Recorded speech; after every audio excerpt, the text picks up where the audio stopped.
For the better part of a decade, Street to Home has been changing thousands of lives in Vancouver, providing clean, safe, supportive housing for the homeless. I can save money now because I don't have to go chasing drugs. I love having clean clothes again and you know, being able to take care of myself. Super important. Like I can, I can put it on my driver's license. I can put it on my health card and get a chance to have a good job.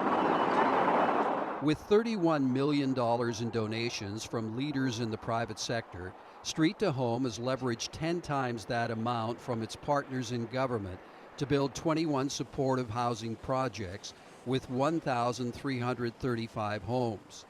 They provide close to 1,800 homeless men and women with a roof over their heads and a second chance in life. In combination with its rent bank, which helps vulnerable renters, close to 2,600 people are off the street escaping homelessness.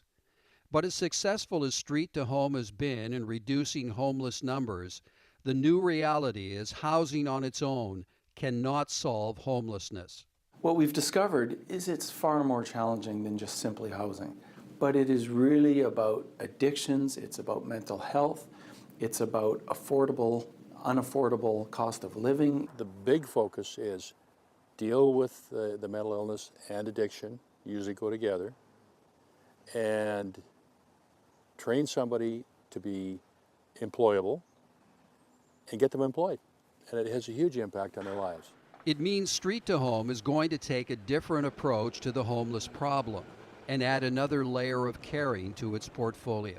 The only way to really get off drugs is long-term treatment, and that doesn't exist. So we're working really hard now in trying to come up with the long-term drug treatment facilities, and we think that's what we're going to be involved with next. Along with job training. Job training. Moving forward, Street to Home is eyeing models like Delancey Street in San Francisco, where they've been successfully treating and job training thousands of addicts, hardened criminals, and the homeless for almost 47 years.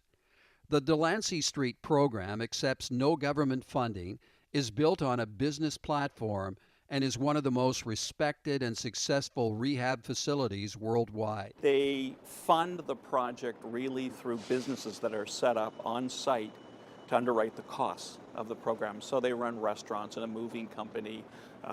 They have a cafe and a dry cleaner. They sell Christmas trees. They're really this standalone, independent center that is a marvel to sort of watch from the outside. If somebody's doing it well, why reinvent the wheel? So we're taking a long, hard look at this model, and we're actually building the business case around it now to see if something like that would work well here in Vancouver. They have a 5-star restaurant. They have an automotive division. Every single individual who comes in leaves with 3 marketable skills. Delancey Street has expanded and now operates in 5 other communities: Los Angeles, New York, New Mexico, North and South Carolina. Its businesses make millions in profits that are reinvested back into its addiction treatment and job training programs. Everyone benefits. It's an interesting model because there's no cost to government, there's no cost to the individuals coming in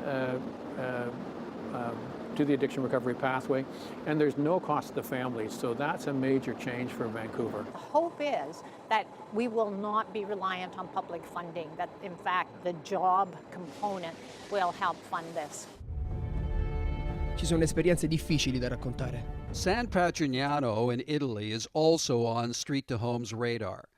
For 40 years, operating in a community setting where trust, love, and support are the paramount principles, it has helped over 27,000 young people overcome their addictions and regain their lives.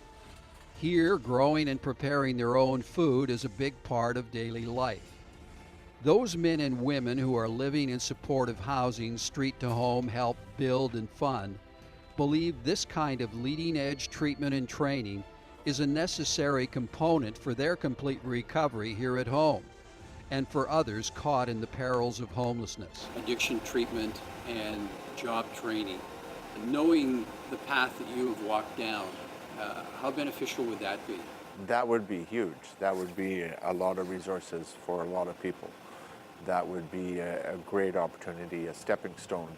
Those men and women who are living in supportive housing, Street to Home has helped fund and build, believe this kind of leading-edge treatment and training is a necessary component for their complete recovery here at home and for others caught in the perils of homelessness. It's a must for everybody. For everybody that's coming out of addiction, there has to be something after the detox, because if you don't have anywhere to go or nothing to do, you come out of detox, and where do you go? Right back to the alley. Moving forward, Street to Home believes adopting the best proven practices of a three-pillar approach, housing, drug treatment, and job training, will be a more productive, cost-effective way to tackle homelessness in Vancouver. If you got 10% of these people moving up and out, you're not going to have to build anymore. And that's the goal moving forward. And that's the goal moving forward. If you start to address the root causes of homelessness, you're going to not need as many shelter, that much housing to take care of them. So you educate them, vocational training, or treatment for their substance abuse. All these things are important to get them back on their own feet, where they don't need the kind of support services that we're creating.